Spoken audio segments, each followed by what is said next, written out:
Well, good evening, good people. Mark Holmes here, and as always, I want to say thank you all for watching, commenting, subscribing, and being part of the Joe Boo Sports Report.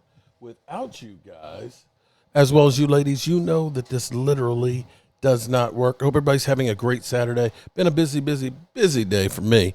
I've been working on the red brick house here, flower beds and all kinds of stuff, and gutters, and you name it. I've been working on it.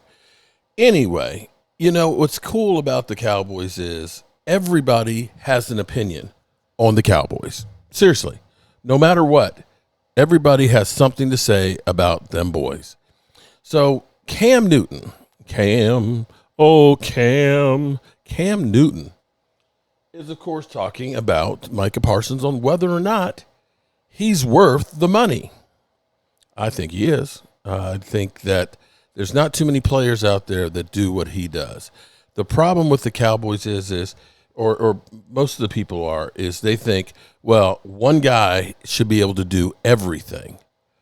And there's not one guy who's won a Super Bowl by themselves. Yet Cowboy fans think that's supposed to happen. So let's listen to Cam. Oh, Cam. Like I heard, he's a person that I respect dearly. May not always agree with him. Mm-hmm. And with me and Peggy being new members of the media, you know what I'm saying? Yeah, some things that people make takes and people states opinions and, you know what I'm saying? Jason McIntyre, I put him in that same list as well, too. Contrary to popular belief, I love when people make takes that I don't agree with. Mm. And it's not that I don't agree with it. It's more so to say, if Micah Parsons becomes the highest paid defensive player in the league, and it's pointing to that, is he not worth it? You see what I'm saying? Whether he is the top 5, top 6, top 2, top 12, top 20, I don't think nobody will be completely blown away in disbelief if Micah Parsons makes the most money over any defender in the NFL. And it's not forever. Bro, he's earned it. And it's only a matter of time. Now, can you say Myles Garrett is more skillful? Can you say Mad Max is more deserving? Do you say a particular defender? Like, bro, at the end of the day, it's just going to be relevant for a couple weeks because how this thing we call the league and the collective bargaining happens is going to be topped in a matter of weeks. Yes, that's the thing. Yeah. And we will all be able to say and look back and say, well, I mean, Micah Parsons has garnered that type of money. Yeah. If anybody knows that, Mr. Jerry Jones knows that. I put it like this. Colin Cowherd, if you let Micah Parsons get out of Dallas, and if Jerry ain't gonna pay him, somebody will be happy to pay him. Okay, somebody will. You see what I'm saying? Yeah. So it's not about if he's top 5, top 6, top 2, top 3, top 5, top 6, top 2, top 3, top 5, top 6, top 2, top 3.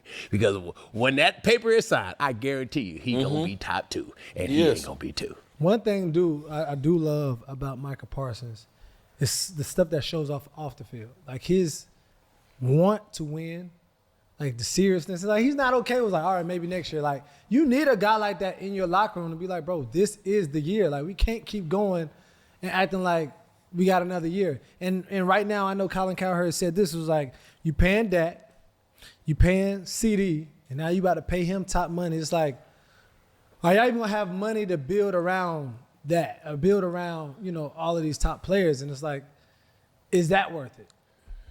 Man, I'll say it like this.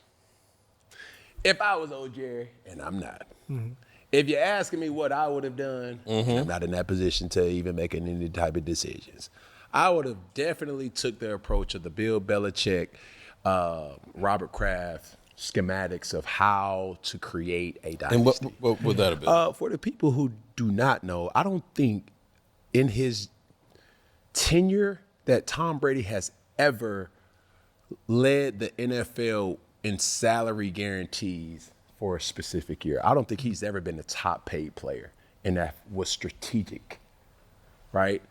I don't think Brady was under the assumption where he's trying to break the bank, because he always knew the value of having capital to go get players. I was extremely reluctant when Dak Prescott signed for that much money. It's not that I don't think that Dak is worth it. It's subjective to an argument. But the reason why I say it is this, is because when you garner that much money, and Dak Prescott has so much. CD, I think this is his first kind of contract. Big boy did. It is. Well, Dak is on his third contract. What I mean about his the first New one England was chump Patriots kind of change. philosophy, they've always made it front-centric. That doesn't go against the cap. Why? Tom Brady would sign a deal, an extension that would give him a lot of money at the signing bonus. And his base salary was probably like 1.2 a year.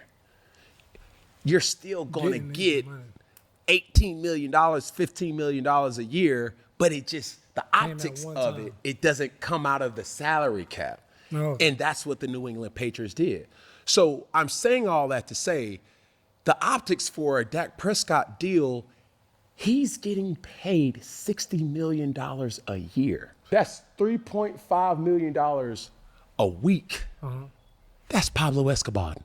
That's Griselda Blanca. Some people signing up. That's El Chapo. A week. Yeah. You see what I'm saying? Now, the thing where you say, Ken, what have been the difference with what the New England Patriots would have done? It's not to say that he would have made $60 million a year. His base salary would have probably been lower.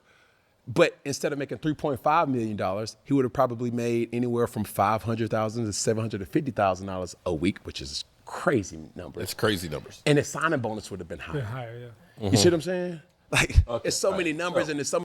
We'll leave it right there. So, per Jeremy Fowler, and wow, surprise. Thank you, Captain Obvious.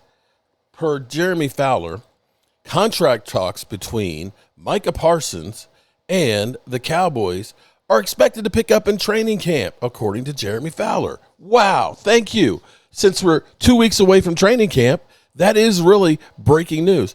It's not like Trayvon Diggs didn't get signed first day of training camp. It's not like Zeke Elliott got signed pretty much at the end of training camp. It's not like CeeDee Lamb didn't get signed like after training camp, and Dak Prescott at the season opener. So thank you very much, Captain Obvious. And now I'm going to take my Poison Ivy covers back out here for a few more minutes while I still have a little more daylight. As always, I appreciate you guys, and I will talk to you soon. Peace out.